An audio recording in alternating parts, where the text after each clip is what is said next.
Ya está en pantalla, ya tenemos al doctor Mauricio Clavero, que realmente para mí es muy grato que esté aquí, en función de que uno ha acompañado ese trabajo tan importante que hizo en la ciudad de Rufino, y por supuesto hoy en lo que es el área penal, como juez de primera instancia en lo penal, está dando muestras de una tarea eficiente en un área que es muy compleja, muy difícil. Así que precisamente la primera pregunta, además de saludarlo al doctor Clavero, es sobre los desafíos que hoy tiene la justicia penal aquí en la región, en esta circunscripción.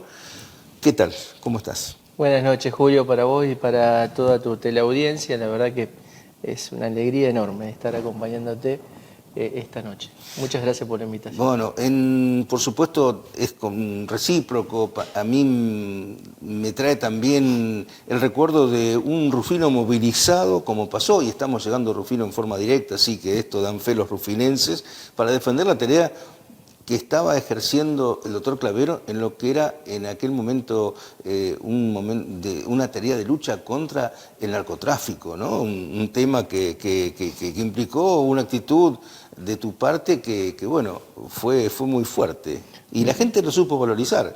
Quizás alguna complicación hubo en lo que era el andamiaje de la estructura de la circunscripción, pero del MPA, pero sí es rescatable lo que pasó con la gente, ¿no? ¿Qué La recuerdo verdad te quedó? que me removes sentimientos y el arcón de los recuerdos prácticamente, Sí. pero sí fue, la verdad, muy emotivo el acompañamiento de los vecinos de Rufino en aquel momento tan difícil, pero que bueno, la verdad, nunca creo que un funcionario judicial se puede esperar el acompañamiento de una ciudad cuando uno trata de hacer más que nada lo que debía. Pero la verdad que me hiciste recordar algo que no lo tenía tan presente hoy en día. Pero bueno, quedó registrado en lo que es la memoria colectiva de la región y de Rufino en particular. Nos estamos, por supuesto, comunicando siempre con la gente de Rufino, estamos llegando en este momento en directo y tenemos, por supuesto, la posibilidad de recordar este acontecimiento que estuvo vinculado con investigaciones por lo que era el narcomenudeo, ¿no? El narcotráfico, y esto, por supuesto, es toda una cuestión. Pero avanzo en el tiempo y hoy hay desafíos para lo que es la tarea en lo penal en la zona. ¿Tenés algunas prioridades planteadas, ya evaluadas, ya registradas al cabo de este tiempo que estás en la función? ¿Cuánto tiempo ya de esta designación en el cargo?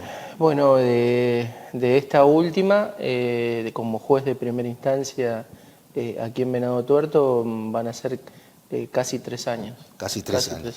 Y en estos 3 años, ¿cómo es lo estadístico? ¿Cómo es lo principal para reflejar, para decir, bueno, las cuestiones centrales son estas? ¿Cuáles podrías ejemplificar?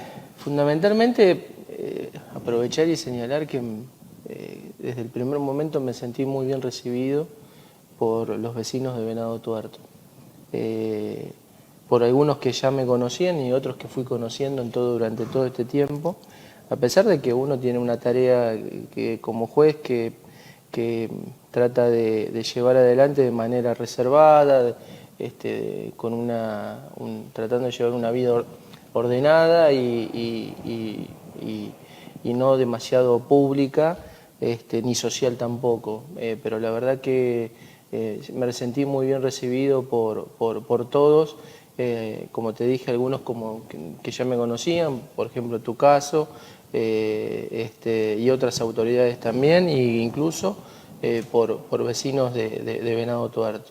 Y particularmente en cuanto al desafío fue, bueno, emprender una nueva tarea que es estar del otro lado prácticamente del mostrador, porque uno estaba ejerciendo una función de fiscal, en donde ejercía un rol prácticamente, bueno, de acusador, exigiendo al juez determinadas resoluciones, y que ahora, bueno, soy yo el que tiene que tomar esas resoluciones, escuchando a las partes, escuchando al fiscal particularmente, y a la defensa, por supuesto, pero bueno, un desafío que, bueno, durante todos estos años uno ya lo va realizando con más calma, con manera más armónica, si se quiere, con menos nerviosismo, como toda tarea que uno emprende nueva que nunca realizó con anterioridad, pero bien. Y los desafíos, particularmente, Julio, son algunos que se están planteando ahora por iniciativa de legisladores, que, bueno, hoy tuvimos como fue público y notorio la visita del doctor Oscar Martínez, que conjuntamente con el doctor Enrico están realizando el Observatorio de Víctimas, llevando adelante esta iniciativa tan importante. Y vamos a hablar de ese punto porque hay un material que registra esta reunión tan importante que tuvo lugar hoy en el Colegio de Abogados de Venado Tuerto. Pero digo, en cuanto a desafíos, por ejemplo, hechos de violencia, ¿se registran, te generan una preocupación en particular? Claro, uno compara con Rosario y esto es algo que incluso en un momento se temió que pudiese tener algún tipo también de expresiones aquí en la región, ¿no? Balaceras en los barrios, en fin, esto no llegó a ese punto, por suerte, pero hay episodios. En ese sentido, ¿cómo ves esa cuestión? Es difícil responder esa pregunta desde este rol que estoy cumpliendo ahora como juez, porque, digamos, es distinto al rol de fiscal, ¿no es cierto? Y lo digo con el sentido de que uno tiene que estar tratando de mantenerse ecuánime y en un equilibrio entre las partes, que generalmente son la defensa y la fiscalía, o el imputado y quien lo acusa, en este caso el fiscal. Pero la preocupación que uno ve en los vecinos tiene que ver, obviamente, con esta nueva modalidad delictiva que ha atravesado a la ciudad. Creo que el desafío lo ha asumido muy bien el Ministerio Público de la Acusación. Han creado una unidad fiscal específica para la investigación de estos hechos delictivos, adelantándose a que esto no se genere como como es público y conocido por todos lo que está sucediendo en Rosario. Y en ese sentido, bueno, están llevando adelante distintas investigaciones que, la verdad que uno no podría dar mayores detalles con eso, ¿no? Pero, y otra que sigue siendo siempre una preocupación, que es la violencia de género, sobre todo, hay una gran situación, un develamiento que es el blanqueo de la cifra negra de las denuncias en los hechos de abuso sexual infantil. Y creo que estadísticamente eso te significa que ha incrementado, por lo menos las investigaciones, no sé si los hechos, porque entendamos que en las cuestiones de violencia de género, como son delitos intramuros, no ocurre la denuncia como normalmente uno esperara, porque obviamente son delitos muy íntimos que ocurren generalmente en el interior de la casa, del hogar, y es muy difícil a veces para la mujer llegar a denunciar lo que le está pasando. Pero creo que se ha logrado un gran avance en ese sentido, que antes era un desafío, sigue siendo un desafío, pero esa línea se va corriendo, que es importante, ese límite se va corriendo, y creo que hoy lo que era antes el desafío de blanquear la cifra negra de denuncias, cuando digo cifra negra para que nos entienda el telespectador, es que es cuando ocurre un hecho y no se denuncia, no llega a conocimiento de la justicia. Creo que eso fue cambiando, hay un gran cambio, y y ahora son otros los desafíos que se han propuesto para este tipo de problemáticas y de temas. Muy bien, muy claro, pero quiero introducirme en lo que de alguna forma planteaste, que fue una reunión importante, y para introducirme en este tema que tiene que ver con el ciberdelito, la ciberestafa, que seguramente también hace a las tareas del juzgado, ¿qué mejor que hablar con una damnificada? porque creo que cuando la escuchemos vamos a percibir la gravedad de esta situación. Y habría que preguntarse quién no ha sido afectado por este tipo de hechos que están lamentablemente extendiéndose. ¿Quién no recibió una llamada telefónica y percibió que había un intento de estafa detrás de ella? Es una cuestión que le puede pasar a cualquiera. Así que qué mejor que hablar con quien está ya en pantalla desde Casilda. La saludamos a Norma. ¿Qué tal? Buenas noches, Norma, ¿cómo estás? ¿Cómo les va? Perfecto. Bueno, queremos justamente charlar contigo de lo que es esta cuestión de la ciberestafa, el ciberdelito. Creo que lo que hoy fue planteado por todos los damnificados, y en tu caso en particular, ha sido una contundencia tal que hace que todo el trabajo de los legisladores, y en este sentido hay que destacar la voluntad del diputado Oscar Martínez, del senador Enrico, que fueron los que han promovido esta reunión en Verano Tuerto, del diputado Joaquín Blanco, para generar justamente esta ley, van a tener a partir de estos testimonios una dinámica muy especial. Y nos gustaría que nos cuentes a todos lo que es esa experiencia tan dura que viviste y lo que estás pasando, ¿no? Porque incluso hiciste un reflejo de los costos hasta psicológicos que te ha generado esta cuestión, más allá de los económicos. Así que, Norma, un gusto escucharte de este tema, por supuesto, con toda la verdad que tiene. Nosotros con mi familia habíamos hecho un viaje a la ciudad de Mendoza y eso fue un día martes a la noche. El jueves por la mañana yo intento entrar al hot banking del Banco de Santa Fe y no puedo. Quería abonar el seguro de la camioneta de mi esposo y no pude. Me decía que la clave era incorrecta. Le digo a mi esposo, no te preocupes, mañana vamos a un cajero, link, y vemos qué pasó con la clave. Cuando me levanto el viernes, veo que decía en los mails, en los no deseados, que su crédito fue aprobado con éxito. Le digo a mi marido, no sacamos ningún crédito, entonces lo miro y le digo, nos entraron en la cuenta. Y él me dice, pero ¿cómo asegurás eso? Le digo, trabajé 9 años en un banco, nos entraron a la cuenta. Entro por el hot banking de él, veo que había una acreditación de 1,5 millones, digo, bueno, te das cuenta que nos entraron a la cuenta. Enseguida llamamos al banco de Casilda, el banco me dice que no podía hacer nada. Respuesta que tuve siempre hasta el día de hoy. Ya ha pasado un mes. Llamo al 0800, bloqueamos todas las cuentas. Eso fue el viernes. Era el fin de semana largo de agosto. Nos volvimos el lunes y ahí hicimos la denuncia penal.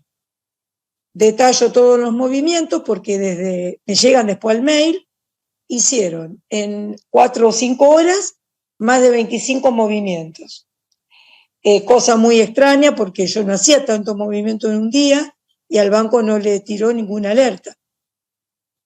Cuando me vengo de hacer la denuncia penal, me doy cuenta que no me andaba el teléfono para hacer llamadas. Llamo a personal y ahí, para terminar de amargarme, me doy cuenta que me habían robado la línea. Yo podía mandar WhatsApp, todo, pero no tenía línea telefónica. Llamo a personal y me dicen que el mismo día del fraude habían cambiado mi titularidad. Yo dije, ¿pero cómo puede ser? Hace muchos años. Me dice, señora, usted lo pidió. No, digo, yo no pedí nada. Me dice, pero qué raro, ¿no? Sí, digo, es muy raro. Al día de hoy se sabe que la línea fue cambiada a través de Twitter. Muy sencillamente, por Twitter cambiaron la titularidad de mi línea. Entonces, acá hay 2 estafas. La primera que hace personal, en donde me cambia la titularidad sin mi autorización. Y la segunda que es el banco, en donde yo dejaba en caución los depósitos y de un día para otro no tuve más un peso. Ellos vendieron los dólares que yo tenía depositado ahí de hacía mucho tiempo, hicieron transacciones, adhirieron destinatarios, hacían lo que ellos querían en 4 horas. y al banco no le saltó ninguna alerta. Como hoy yo le decía a la persona que estaba en el banco, que estaba como representante del banco, porque ellos hablaban de una ley para personas vulnerables. Yo no me considero una persona vulnerable porque tengo conocimientos, soy profesora de química y trabajé 9 años en un banco. Yo sabía perfectamente que no se entraba a sitios no seguros, no tenía la clave guardada en el teléfono, no perdí la tarjeta de débito, no recibí ningún mensaje, no recibí ninguna llamada telefónica, ni siquiera estaba en la localidad, así que me cuesta mucho poder reconocer cómo ingresaron a la cuenta. Los fiscales y los investigadores de aquí de Casilda se movieron muchísimo. Ellos saben a dónde se fue el dinero, pero seguramente son cuentas que son alquiladas o cuentas falsas. Ellos dicen que algunas de las cuentas no son falsas, pero bueno, esto lleva tiempo. Acá hay daño moral, daño psicológico, daño económico. Yo no puedo salir al día de hoy a la calle. Yo no estoy dando clases. ¿Quién va a costear este daño mío? El banco dice que las transacciones fueron hechas en mi home banking. Sí, obvio, pero no fui yo. Y yo lo puedo demostrar. No son 2 pesos, es mucho dinero, muchos años de trabajo. Uno piensa que los ahorros, yo trabajando en un banco, decía, los ahorros están seguros, el banco los tiene en caución. Yo pregunto, ¿dónde está la caución del banco?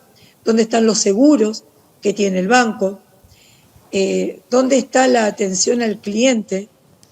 Hay leyes que ya fueron sancionadas, hay decretos del Banco Central que el nuevo Banco de Santa Fe no está teniendo en cuenta. Y yo quiero recalcar que aquí en la ciudad somos varios ya. De la envergadura de mi caso no hay muchos, pero ya estamos formando un grupo porque esto no va a quedar así. Nosotros no somos tontos, no somos vulnerables como...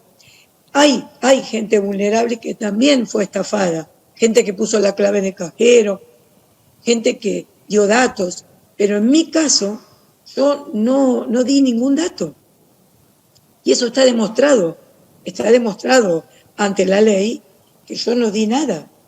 Y el banco sigue insistiendo con que yo tengo que demostrar que no hice nada. No, yo no tengo que demostrar nada. Ellos tienen que devolverme mi dinero porque yo se lo dejé a ellos. Ellos trabajaron durante mucho tiempo con el dinero depositado. Si a ellos les robaron, yo cuido los bienes de mi casa. No cuido los bienes del banco. Del dinero del banco se ocupa el banco. Ellos tienen que devolverme a mí el dinero. Y aparte, no sé cómo van a hacer para devolverme el tiempo perdido. Y no solo el tiempo perdido, sino los miedos que hoy yo tengo. Y no me puedo ir del banco porque yo soy profesora. Entonces, lamentablemente, tengo que seguir en este banco. Y hoy cuando hablaban, ¿qué calificación le daría a Deva? A Deva no sé, yo le doy -20. Esa es mi calificación. Claro, ADEBA es la Asociación de Bancos que, por supuesto, tiene que ajustarse también a lo que se determina del Banco Central, las normas de seguridad. Exacto. Ahora bien, Exacto. ¿estás observando que el Banco Santa Fe en este caso ha incumplido con esas normativas de acuerdo a lo que has investigado? Y en particular, ¿qué trato tuviste cuando fuiste con estos reclamos? Porque en ese sentido tampoco tuviste la contención humana que ameritaba esto que ha sido tan duro y tan grave. Mira, en primer caso, como vos decís, no cumple con las dispositivas porque en julio del año pasado salió una dispositiva que dice que hay que cuidar al cliente y conocerlo. Conocerlo significa que si vos mirás tantas transacciones en un lapso de tiempo tan corto, te tenés que dar cuenta que algo está pasando. Bloquea la cuenta y fíjate qué está pasando. Saben que están robando líneas telefónicas, tampoco acatan ninguna medida de seguridad. Y en cuanto al gerente, el señor Diego Lampa, tengo para decirle que él manejaría muy bien cualquier otro negocio que no fuera un banco. ¿Y por qué te digo esto? Él dice que cuando nos ve que nada tiene que ver él, o sea, nada tiene que hacer él, y que esta parte la manejaba la contadora. Yo le dije, vos sos el gerente del banco, responsable de la sucursal. Se lo podés decir a cualquiera, pero no a mí, porque yo fui secretaria del gerente en el Banco de Galicia de Casilda. Entonces me dice él, no, pero lo que pasa, le digo, mira, es muy fácil hablar de ese lado del mostrador. Ponete de mi lado y después decime. Obviamente que no supo qué contestar. Yo nunca perdí la cordura, jamás. Si vos me preguntás cómo hice, no lo sé. Aún hoy no sé cómo no salgo a romper todo, a patear todo, porque esa es la sensación que a vos te da. Pero bueno, gracias a Dios se me dio por crear un grupo en el que ya somos más de 30, y de alguna forma yo voy a recuperar mis ahorros. No sé si es por las buenas, lo digo yo, o por juicio, que para mí no sería lo ideal. Yo no quiero hacer un juicio a nadie, jamás tuve un problema legal, pero bueno, alguien va a tener que responder por mis ahorros. Norma, ahí en la reunión de hoy se dieron cuenta de que hay muchos afectados por estas situaciones. A ver, cerca de 500 casos, algunas estadísticas, algunas un poco menos, pero hay números realmente significativos de estadísticas mensuales que se ven afectados. Dijo, sí.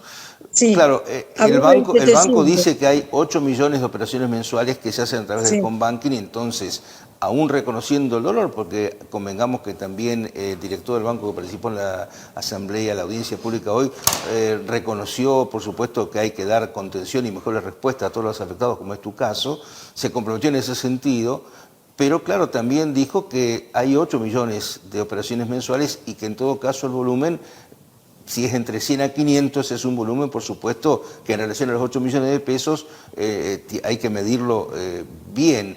Pero bueno, el problema está, sean 100 o 500, el problema está y ya has armado un grupo que levanta esta bandera, y en ese sentido son todos coincidentes con tu voz de reclamo. ¿Estás en ese sentido entusiasmada con esta lucha que estás protagonizando, por un lado? Y por otro lado, ¿qué te pareció la jornada de hoy, la audiencia pública que se hizo para justamente encarar una nueva ley que atienda estas problemáticas?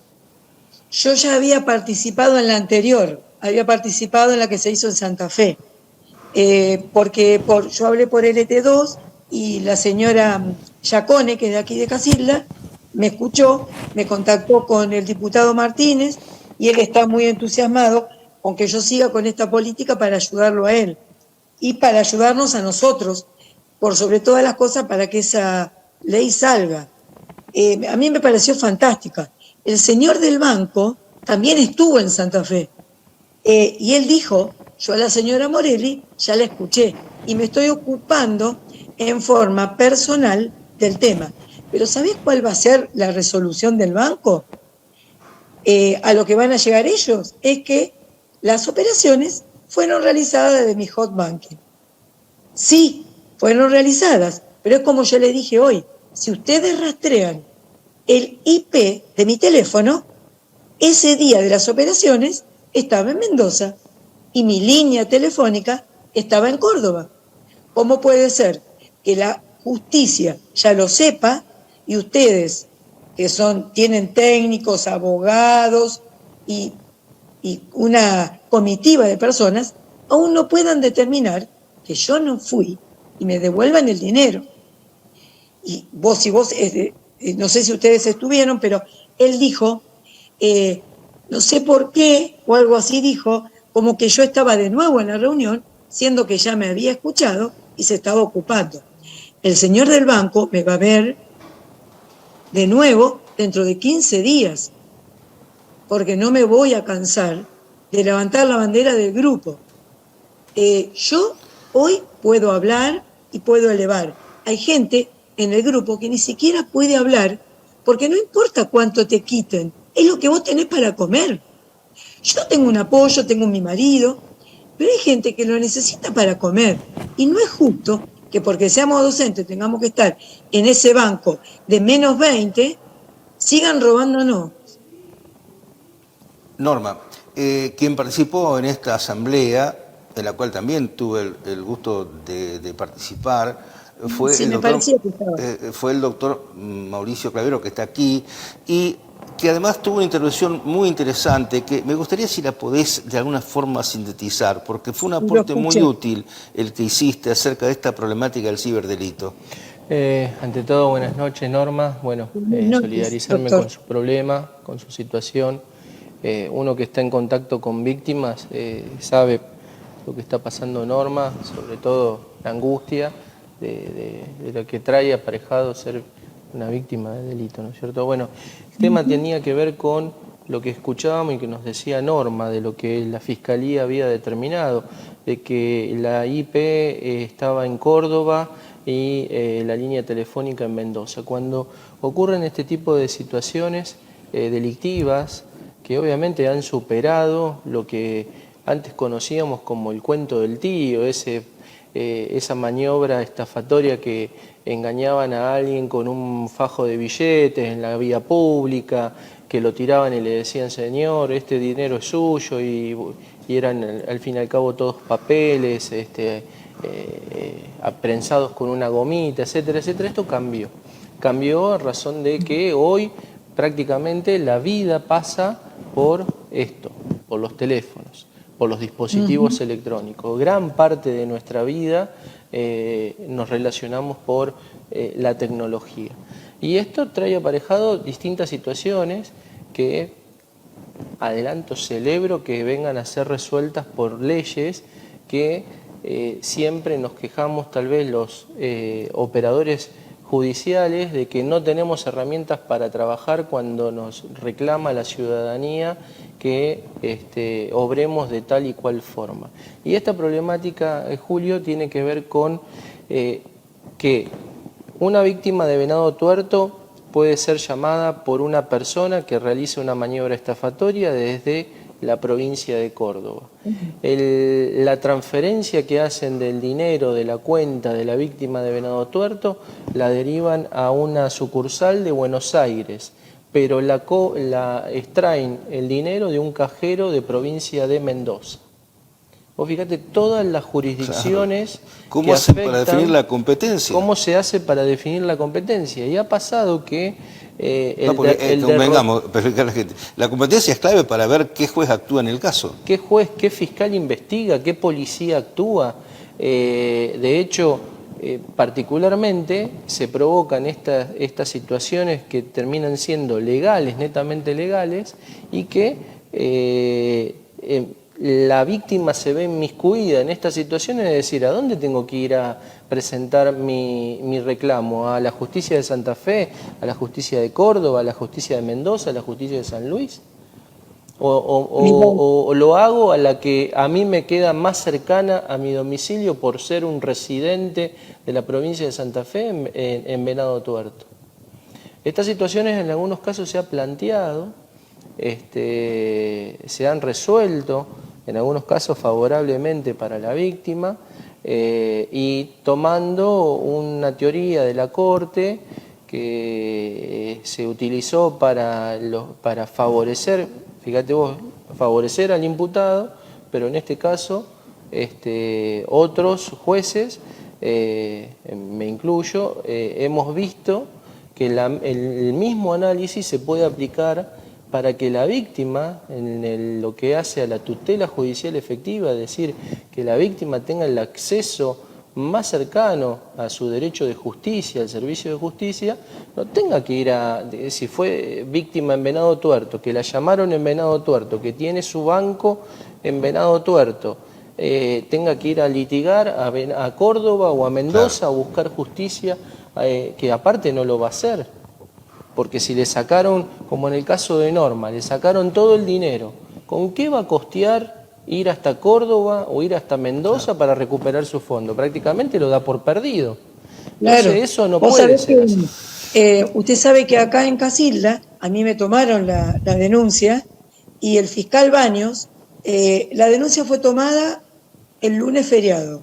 El martes la denuncia estaba en fiscalía. El miércoles los ayudantes del fiscal ya estaban tomando medidas cautelares, viendo a dónde estaba el dinero. El dinero se fue a Córdoba. Tenemos cuentas, tenemos todo. Y la persona que robó la titularidad de la línea, también, todos los hechos ocurrieron en Córdoba. Pero yo tengo que destacar la justicia de Casilda.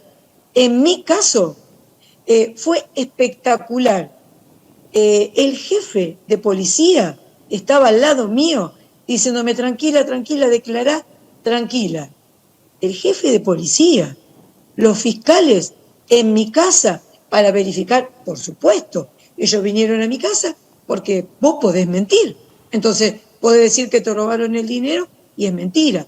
Yo lo ofrecí todo. Acá tenés mi DNI, mi tarjeta de débito, tenés mi celular, abrilo, le ofrecí la computadora, entra al mail, a Gmail, a lo que vos quieras. Los dos vinieron aquí, ellos, por supuesto lo que pueden, me cuentan cómo van avanzando en la causa. Obviamente que hay algunas cosas que se supone que yo no puedo saber, porque aparte ellos hoy me decían, yo no te lo digo no porque voy a desconfiar de vos, sino porque se puede entorpecer la causa. Y yo le dije, está bien, habla con mi asesor. Yo tengo mi asesor legal, es de la ciudad de Bombal.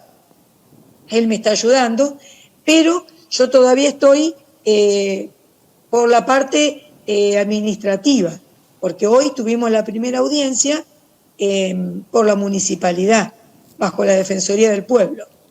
Fue un abogado mandado por el banco, fue para hacerse ver. Lo único que hizo, bueno, siquiera fue amable, lo único que hizo fue llevar el mismo escrito que yo recibí en el correo, diciéndome que los movimientos habían salido de mi cuenta. Y eso ya lo sabía yo también cuando imprimí los movimientos. Es lo que le dije hoy al abogado. El señor Lampa ni siquiera me dio los movimientos, pero yo lo pude sacar desde el mail. Así que por eso no te preocupes, le dije al abogado. Gracias por venir igual, pero el banco se va a tener que hacer responsable. Norma, ahí has descrito con claridad meridiana todo lo que te ha afectado y por supuesto uno expresa solidaridad y en esa solidaridad también es importante la mirada que se da de la justicia con la lucidez que plantea el doctor Clavero aquí. Es el saludo, Norma, ha sido muy clara, nos quedan ya pocos minutos, estamos en el cierre del programa, pero agradecerte y por supuesto ser solidario contigo. El saludo. Agradecer a ustedes que se hayan ocupado, al señor juez, que, bueno, al menos están tratando de buscar una solución a este gran problema que tenemos varios de los que fuimos estafados. Muchas gracias a ustedes. No, gracias. Saludos, Norma, hasta luego. Gracias. Y la saludamos a Norma y al doctor Mauricio Clavero. El agradecimiento por haber estado y una reflexión. No, ante todo, bueno, muchas gracias a vos, Julio, por la invitación y la reflexión es muy sencilla. En el trabajo legislativo que tenemos de nuestros senadores y diputados, quienes han pasado por la legislatura, y recuerdo por tu paso por la legislatura provincial, han dejado grandes herramientas en materia de justicia, para que la gente nos entienda, en materia del derecho procesal, grandes herramientas que han favorecido la persecución penal, que han dado la posibilidad de brindarle respuestas al ciudadano, al vecino. Recuerdo una gran reforma que se hizo al Código de Procedimiento, quien el impulsor de esa reforma fue el senador provincial Lisandro Enrico. Recuerdo otro proyecto muy importante que es dar cumplimiento a una manda constitucional que es el juicio por jurados, ese proyecto que es de tu impulso, de tu iniciativa legislativa, que en algún momento seguramente va a ser ley. Y estas leyes que ahora el Observatorio de Víctimas de ciberdelitos están pretendiendo incorporar como reformas al Código de Procedimiento de la provincia de Santa Fe, algunas muy novedosas y de vanguardia que al no estar previstos en el Código Penal, como por ejemplo la divulgación de imágenes no autorizadas que van a ser incorporadas por lo menos en el Código de Falta para tener una herramienta para la persecución de parte del Ministerio Público para ese tipo de situaciones que hoy legislativamente no están contempladas, y muchas otras situaciones que tal vez nos excede el tiempo del programa para comentarle a la gente, que están contempladas en estos proyectos, tanto del proyecto de la ley de víctimas, la ley de ciberdelito, la creación de la Fiscalía especializada para la persecución de este tipo de delitos.